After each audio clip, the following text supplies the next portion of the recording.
Basically ये flooring है। Deck flooring हमें पहले ये पता होना चाहिए कहाँ पे यूज होती है।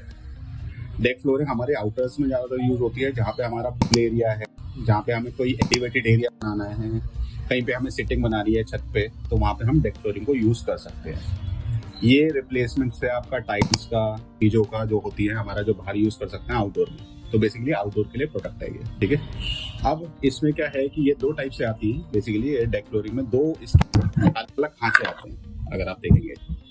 सो बेसिकली एक राउंड मोल्ड होता है, एक स्क्वायर मोल्ड होता है। तो जनरली हम जो रिकमेंड करते हैं वो राउंड मोल्ड करते हैं, क्योंकि इसकी स्ट्रेंथ ज्यादा होती है। इसका लगाने का तरीका ये है कि बेसिकली इसकी क्लिप्स आती हैं साथ में। ये कहते हैं एसएस क्लिप्स होती हैं, स्टेनलेस क्लिप्स होती हैं।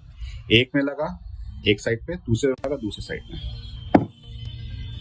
तो उससे ये इंटरलॉक होके लगती जाती है। जब हम इसको लगाते हैं तो इसमें हमें नीचे एक फ्रेम बनाना पड़ता है, वो हम जीआई का फ्रेम रिकमेंड करते हैं। जीआई का फ्रेम होने के बाद उसमें हम रिकमेंड करते हैं कोट पेंट का भी आप करवा दो। उससे क्या होता है कि जो जीआई का नीचे स्ट्रक्चर है वो स्ट्रेंथ मिल जाती है।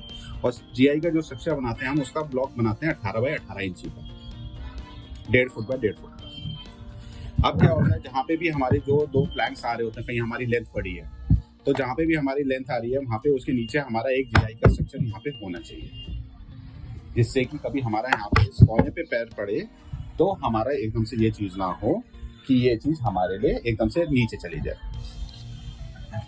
तो इसके नीचे पहले जीआई का स्ट्रक्चर बनेगा, उसके बाद ये प्लेसमेंट होगा। प्लेसमेंट ये होता है आपके क्लिप्स पे।